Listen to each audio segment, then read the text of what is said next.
निशिचर एक सिंधु महु रहे, करिमाया नभ के खग गए। जीव जंतु जे गगन उड़ाहे, जल बिलो के तिनके परिछाहे। गहाई छाह सक सो नौराए, एह विधि सदा गगन चर खाए। सोई छल हनुमान कह किन्हा, तासु कपट कपि तुर तहि चिन्हा।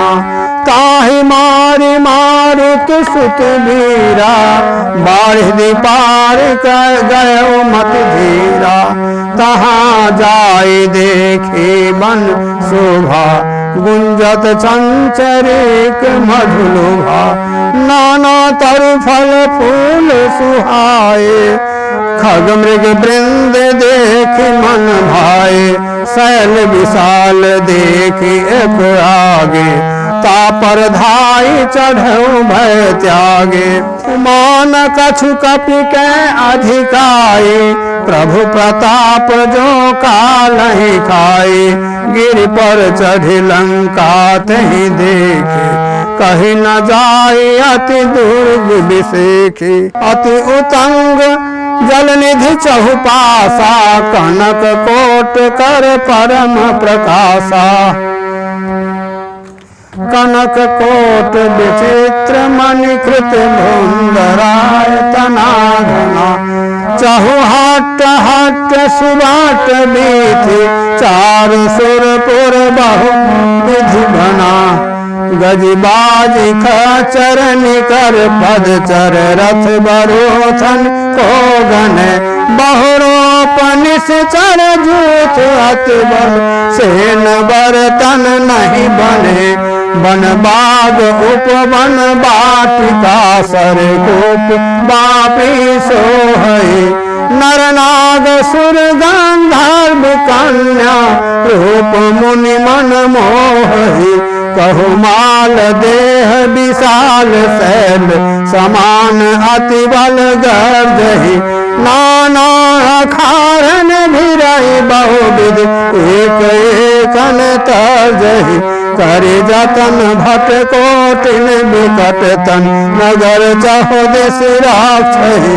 कहु महिष मानस धेनु खर, अज कल निशाचर भाछहि। एहि लागी तुलसी दासीन की कथा, कछु एह कही। रघुवीर सर तीरथ शरीरन, त्यागी गति कहि सही। रखवारे देख बहो, कपि मन किन्ह विचार। अति लघु रूप धरौन सी, नगर करो पैसार।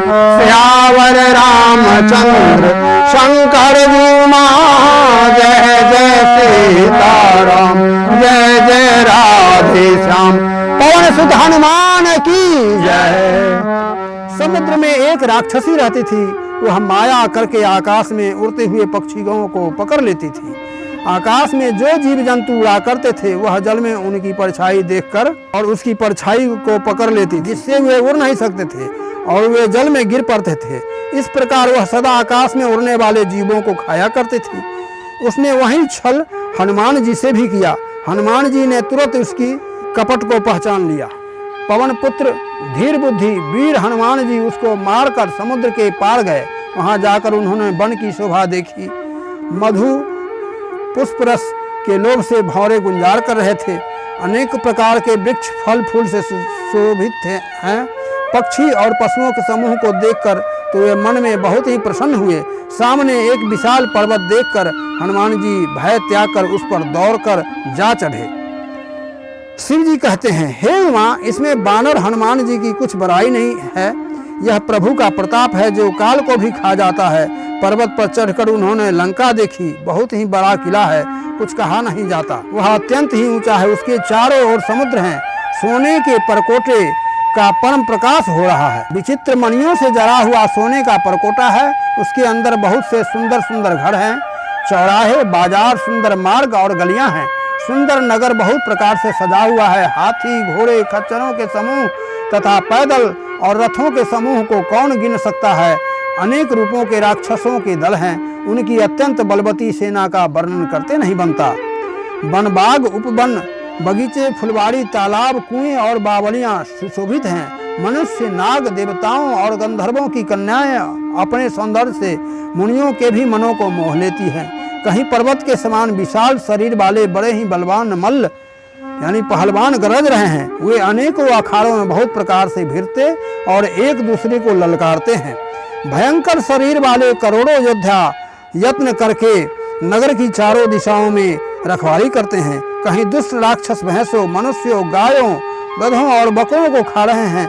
तुलसीदास जी ने इनकी कथा इसलिए कुछ थोड़ी सी कही है, ये निश्चय ही श्री रामचंद्र जी के बाण रूपी तीर्थ में शरीरों को त्याग कर परम गति पावेंगे। नगर के बहुसंख्यक रखवालों को देखकर हनुमान जी के मन में विचार किया कि अत्यंत छोटा रूप धरूं और रात के समय नगर में प्रवेश करूं।